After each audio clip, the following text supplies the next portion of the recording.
I am so really pleased to be here this morning as the Norman Lear Center of the Annenberg School for Communications and Journalism releases this very important report. And I'm so happy to see a lot of old friends here. I really appreciate it. Mr. Lear, it's a delight to see you again. Thank you all for coming. This study focuses on the state of news in the Los Angeles market, as Marty just said. And the question is, are the people of Los Angeles getting the news and the information that they need to be fully informed and fully engaged in the discussions and decisions that are going to be made affecting the future of this community? This report, which Marty will be giving you more details on, demonstrates that all is not well here in Los Angeles. When a half-hour news show is broadcast and citizens are hard-pressed to find half a minute of in-depth local news coverage, something is wrong.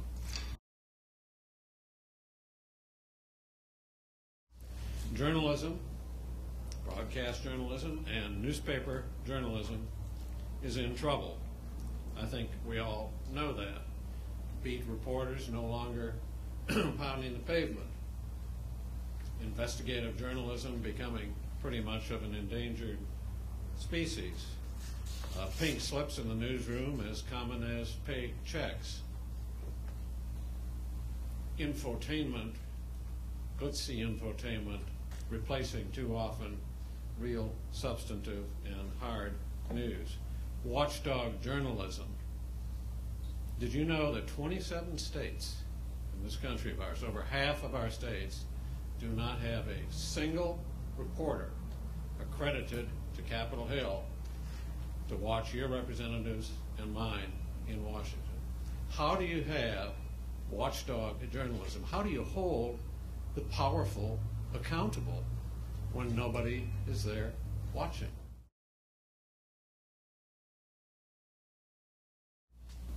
On the government side, and I think this may be equally pernicious, if not more so, we've had 30 years and more, with maybe an exception along the way for a few years, of the very proactive dismantling of public interest oversight of our broadcast media. And that extends beyond just broadcast, because you have so many combinations of newspapers and broadcasts. So this dereliction, and that's the word for it, this dereliction of our public interest oversight responsibilities has just freed broadcasters from having to pay attention to any of the guidelines that we used to have, because those guidelines are gone. I hope someday to return. Because this study and others too show how people still rely, as Marty said, on traditional journalism. That's where the news mostly originates. That's where most of the news on the internet originates. And that's the news and information that people are going to. So if traditional media disappeared from the face of the earth tomorrow morning at sunup, the bulk of the news and information that we get would be gone. It's as simple as that. The internet would be on a starvation diet, just like we would all be on a starvation diet. Maybe one day, you know, that internet will find the models and find the way to support journalism and take us into that new age. That hasn't happened yet. I hope it's on the road to happening. If we're smart about it, if we're really smart about it, we can make it happen. But it hasn't happened yet, and I'd have to conclude at this point that really what we have gained from the internet in terms of news and information has not yet counterbalanced what we have lost in the way of traditional media. Now, the fixes for this will not be simple or easy. I don't think anybody has a silver bullet for us, but there are some things we can start doing now, and then there are some longer-term things that we have to begin discussing and debating. I'll start with where I work, the Federal Communications Commission.